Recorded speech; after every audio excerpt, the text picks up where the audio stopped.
Ghana's President Nana Akufo-Addo, who also heads the West African Economic Bloc, ECOWAS, arrived in Mali on Sunday for an official visit after the group lifted sanctions placed on Bamako following an August military coup. The 15-nation ECOWAS ended its sanctions after Mali agreed to a transitional government on October the 5th in the wake of the military rebellion that ousted President Ibrahim Boubacar Keita. ECOWAS shut Mali's borders and imposed trade restrictions after Malian military officers toppled Keita on August the 18th, triggering a regional concern over a fallout from Mali's instability. The Ghanaian leader is meeting Mali's interim president Ba Ndo and interim vice president Assimi Goïta, an army colonel who led the August push. Now, the colonels who overthrew Keita have pledged to return power to an elected civilian leader after a transitional period of up to 18 months. ECOWAS sanctions were lifted after Mali met its demands, including the designation of a civilian president and prime minister, and the junta accepting that Goïta would not replace the president if he was unable to continue. Well, to give us an update on Mali's journey since the new transitional arrangement was put into place, we're now joined by our regular commentator from Bamako, the capital of Mali, independent analyst and researcher Kassoum Coulibaly. Thanks so much indeed for joining us. Always good to talk to you, mon frère. So let's start with the Ghanaian president's visit. How did it go? We can say that very well because, you know, the ECOWAS head of states have lifted the sanctions against the government of Mali and the country itself. And now it's a very, very happy time for us to welcome him as the first president of one of the ECOWAS countries to come and to support the country's transition period. And the meeting taken with the president of the transition and the vice president of the prime minister went very, very well, and we are happy of that visit, that very historical for us. And we have given some advice to the president for the transition period, and definitely ECOWAS is supporting the country in that period, and also calling for the international community to support the Mali also. All right. So what advice did he get? Do you have any idea? What words did he share with the public, if any? Yes. The first advice is about also to respect the delay taken for the transition period, which is 18 months. So this is something very important for them. So we don't need to go out of this time period during this transition period. This is one of the first advice he gave to the president of the transition. Also, he mentioned that to respect the charter, transition charter that has been approved and published by the transition authorities, so we can be able to manage the transition period very well. The third thing we can say that this is very important is to put in place the National Council of the Transition, which is like the kind of National Assembly during this transition period that is not in place now. And we think that he also gave his support from the ECOWAS head of states, and to see how the international community can contribute for the success of this transition period. All right. Well, it seems that ECOWAS is fully behind this transitional government. Is it the same inside the country? We had the opposition grouping that for so long was in front of the protests. Have they come to accept their place now and this transitional government and the way it's been constituted? No, absolutely no, because they are thinking that the National Committee for the Salvation of People, the old junta members, have not respected what they promised to them to lead together the transition period. But we can say that even if they are not now in the government, some of them which are part of the protest of M5 RFP inside the government, at least 2 people. But we think that at least maybe during when we will put in place the National Council for the Transition, some of them will join this transition National Assembly group, and we hope that in other parts of the governance system they can be included. Because now we don't need any opposition group to let this transition period fail.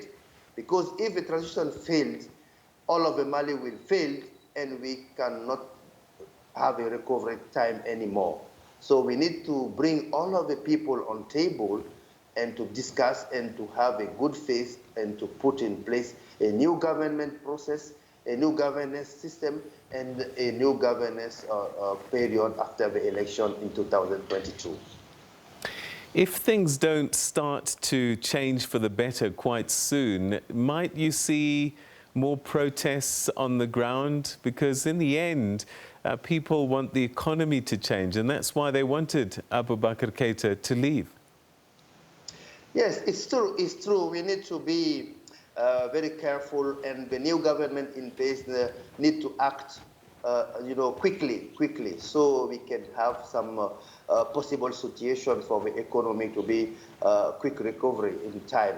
Because before this crisis, we have the COVID-19 crisis facing the population or also the SME ecosystem in the country.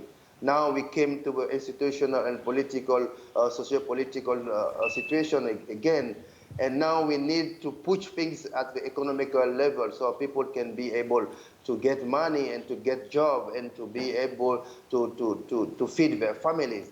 That is something the transition government have to have in mind and to push things in that way. But also we need to have the security and defense sector where we need to have a good solution, with the north part of Mali to fight against terrorism. And we are happy that the former opposition leader, Soumaïla Cissé, has been released by the jihadists. This is another good news we have in the country, but we need that to have the full recovery of the territory and to have peace and security in the country. Without that peace and security, we cannot have any sustainable development in the country. So we need to have that in mind during this transition period.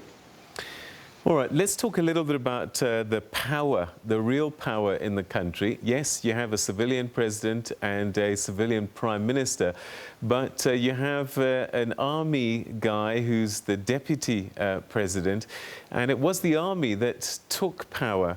Do they still enjoy the majority of the power in the country? In other words, is the president serving at the pleasure of the army? For me, honestly speaking, we said that now the power is in the hands of the army now. Maybe the time will tell us how the new president of transition and the new government can manage to balance the power between the civilians and the army. But honestly speaking, now the power is in the hands of the army, because before the president of the transition coming in place, they have nominated several people in the main power positions in the security, defense, and development sectors. So now they have the power, but during the next 3 or 6 months, we think that if the new president of the transition has the talent of negotiator and to make a balance between him and the army, we can have a kind of equal power between the two parties, and it can become something very possible when the army can understand that ECOWAS have an observatory high in that transition, and they cannot let the army to take over all of the power in the country. So if they are smart, they need to bring that balance of the power between the civilian and the army, so that we can have a peaceful transition period, best for all of us and for ECOWAS also. Has the Prime Minister started putting together a cabinet to run the country? Yes, we have a new government in place since 1 week ago, is a component is about 25 ministers in place already. And they are now discussing to see what are the work plan to have during this transition period and what can be the target, what can be the indicators so that we can have the best monitoring and evaluation of the work that has been planned. Don't remember that at the end of the transition period, we need to have the general elections for the president, for the new president, for the new assembly, for the province governance leaders, and also for the local government to be in place. So I think that it's a challenging period. Time is short. We need to go fast. We need to work smart, and we need to have all of the people in a consensus way to discuss and to set up the foundation of the new Mali. All right. Well, as you say, time is short, and I just wonder, is the political landscape starting to change already? Because before it was politics of protest, but now people surely are now starting to position themselves for what will happen in 18 months' time. Has the opposition started to gather themselves as genuine political parties? Yes, of course. I already mentioned that the former political opposition leader, Soumaïla Cissé, has been released by the terrorists and the jihadists and has now come back, in the arena of politics. And he has already begun, talking to media and to have a public, visibility. So I think that he will discuss and took his position as a great leader and to see how he can maybe prepare already the elections. But don't forget that the M5 RFP also is positioned now, maybe in the opposition, but it's not a hard opposition, but we need to organize themselves and to have a good position, because the ruling party with President Keita is now down. They don't have any strength now to go to prepare anything, and people are rejecting them totally. And we need to, the political space is now open, and if a political leader is very smart, this is the time to have a good position to go inside the rural area and to rebuild their political parties and movements so that they can have a good chance to win the next global election in Mali. This is something very important to have in our minds now.